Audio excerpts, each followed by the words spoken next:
Hello everyone, welcome to my political journalism news channel. The story for today is it's been a busy few years for the Australian Defence Force. There have been military operations in places like Afghanistan and Iraq, and troops remain in other spots around the globe. There have been humanitarian efforts in places like Tonga, devastated by a recent tsunami. But the workload on the home front has been extraordinary. There were the Black Summer bushfires in 2019-2020. Troops were running hotel quarantine, manning state borders, delivering vaccines and are still helping out in aged care homes. Now, 5,000 troops have been made available for the flood effort in northern New South Wales and southeast Queensland. For some, it's all a bit late. While they are welcome now, many are questioning where they were when the waters were raging. Defence says it is ready and willing to help, as it is whenever it is called upon in such a situation. But some experts are wondering if constantly calling upon the ADF, a force with the primary task of fighting wars, is the best answer to disasters at home. I would they love to have heard of Black Hawk, as floodwaters rose in Lismore, and residents sheltered in ceilings or on roofs. Some wondered if the military might arrive. Lismore MP Janelle Saffin, who was forced to swim from a friend's inundated home for safety, said they could have done with the help. I would have loved to have heard a Black Hawk, she said. It would have been just such a great sound at that time. Defence did help with the immediate emergency response. 133 people were rescued by defence teams, who say they were somewhat hampered by the weather conditions. Ms. Saffin said there was still frustration within the community about whether the ADF could have done more.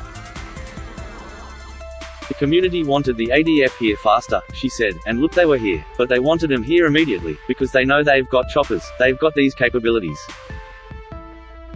The New South Wales Labor MP said Defence's help was incredibly welcome, both in the immediate emergency and the clean-up.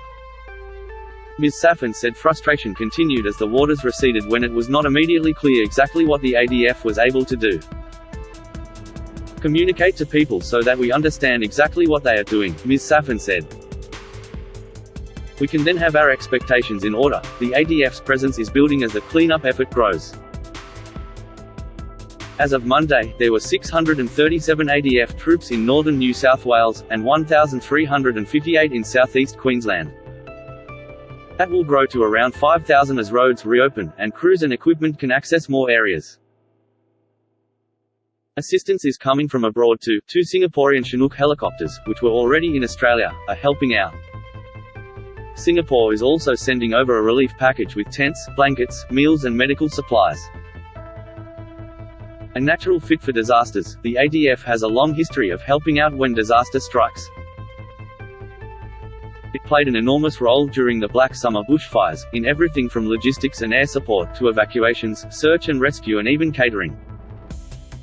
The Royal Commission into Natural Disaster Arrangements, called in response to the fires, examined the role of the ADF, and noted the public's expectations often do not match reality. The public perception was that the ADF could assist in every aspect and was always readily available, it found. This is not, in fact, the case. Nor is it a reasonable expectation of the ADF. It suggested the ADF should not be seen as a first responder for disaster, or relied upon as such. It also found while the ADF does have unique capacity to support response and recovery efforts, there was a widespread lack of understanding among governments and agencies as to what exactly it can and cannot do.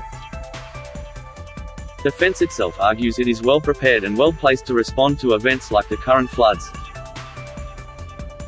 An emergency support force is on standby during the high-risk weather season, made up of 150 people in each state and territory, available at 24 hours' notice.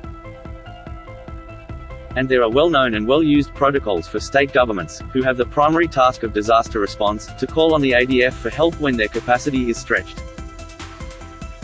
Major General David Tomei, who is leading the ADF's response to domestic disasters, said while the military might be a fighting force, its skills translated well to disasters. Our core skills, which are our purpose for a defence force, provide a level of training that allows us to then respond to domestic circumstances, he said. And since the bushfires in 2019 till today, the ADF has been supporting the community whether it's during floods in 2020, and we have increased our equipment which is better suited to domestic operations. An example of that is we now have helicopters that operate specifically for domestic operations, and they are operating right now in northern New South Wales.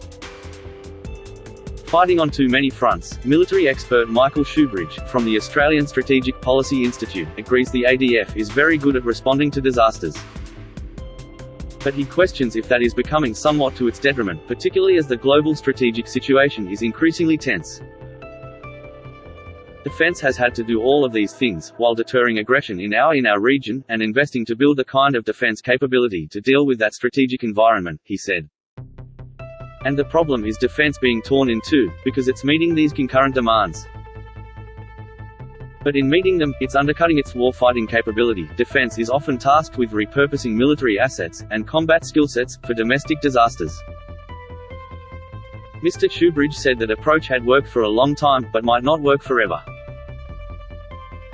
Everything it does is around structuring for war, and then it makes ad hoc contributions to everything else, he said. But the problem is the scale of these national and domestic events, and how often they're happening, has been going up. His solution is to equip the ADF for the specific task of responding to domestic needs and leave the rest of the military to deal with its primary mission.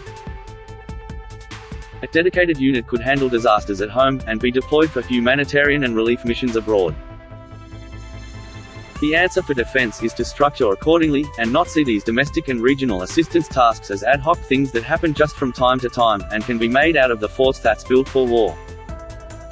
That's going to take new money into the defense budget, and it's also going to mean that the ADF has to recruit additional people that are trained and equipped to do these national and regional disaster assistance jobs. And that actually will protect defense's ability to deal with the dangerous strategic environment that we have, and meet public and government expectations. People expect they will do everything, while the ADF may not always be the best team for the job. Others push back against the idea of making disaster response a core responsibility for the ADF. Neil James from the Australia Defence Association wants a better appreciation of what defence can and cannot do to help. There's this belief that the ADF should be instantly available everywhere to do no matter what's asked for it. It just can't be done, he said.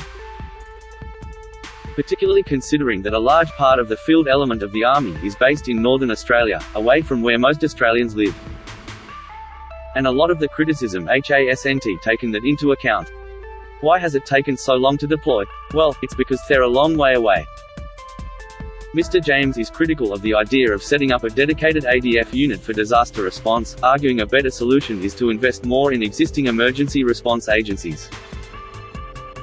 He also questions whether the workforce is there to support it, given many people with the skill set and motivation required already volunteer their time. The idea that we should have a dedicated natural disaster force just on permanent standby falls into a heap for the simple reason that we've already got them in the state emergency services, he said. And they have trouble recruiting enough people. Janelle Saffin disputes the suggestion that the ADF should not be called upon to help respond to disasters, in circumstances like rescuing people off roofs during floods. If it can be done, it should be done, she said. There are questions around if it can be done, but if it can be done, it should be done.